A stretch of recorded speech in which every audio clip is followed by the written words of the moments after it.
I need to be quick today. Got room for a witness talk in a few minutes, so I'm on halftime today.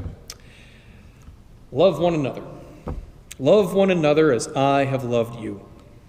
Obviously, there is a lot we can say about this, what it means to love as Christ loves us.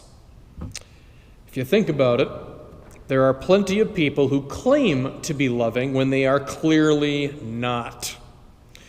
So how can you tell whether or not something actually is loving? Well, here's one idea that you may not have heard before. I cannot remember the first time I heard this. We all exist in a world of suffering. It's everywhere, and everyone suffers somehow in some way. So perhaps it's fair to say that we love one another when we somehow contribute to a reduction of suffering, when we bring relief and joy into people's lives and make the bad parts of life a little easier to bear. That is loving one another. And mind you, this is a pretty good way to think about it because it's a deeper idea than kindness.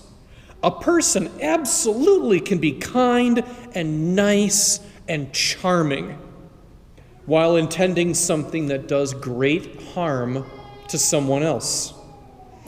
If you are being kind and nice to your friend when you say that it's okay that she's bulimic, you are not loving that person. You are encouraging them in something that will absolutely cause them suffering for as long as they deny themselves the basic nutrition their body needs. That's what bulimia is.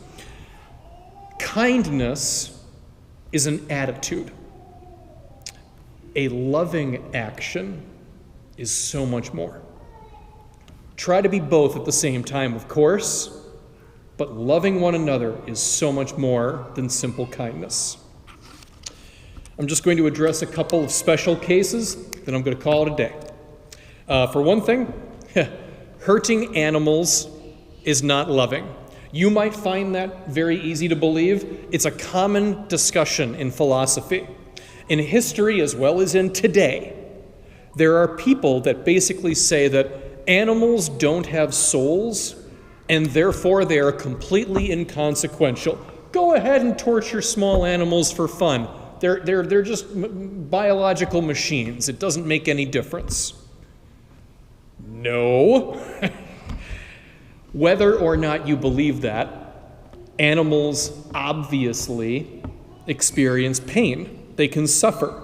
And therefore, you can be loving to animals by alleviating that suffering whenever possible. I know from last week that a ton of you are pet owners, so I'm pretty sure that's a pretty obvious case to make. But it's good to say it out loud every once in a while. And finally, we need to be loving to the unborn.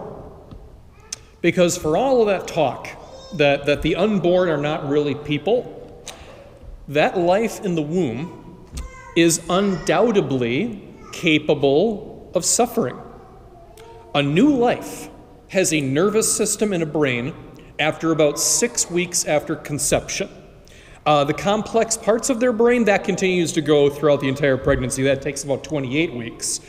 But from 6 weeks after conception on, the baby in the womb is absolutely capable of experiencing pain and suffering. And so we are loving when we protect that vulnerable life, and we are not loving when that life is reduced to a secondary importance after our own immediate needs. So in short, at just about every moment of your life, you are capable of causing additional suffering in the lives of others, and every single day, you have the chance to reduce suffering in the life of someone else. So be willing to take that chance and love one another as Christ loved us.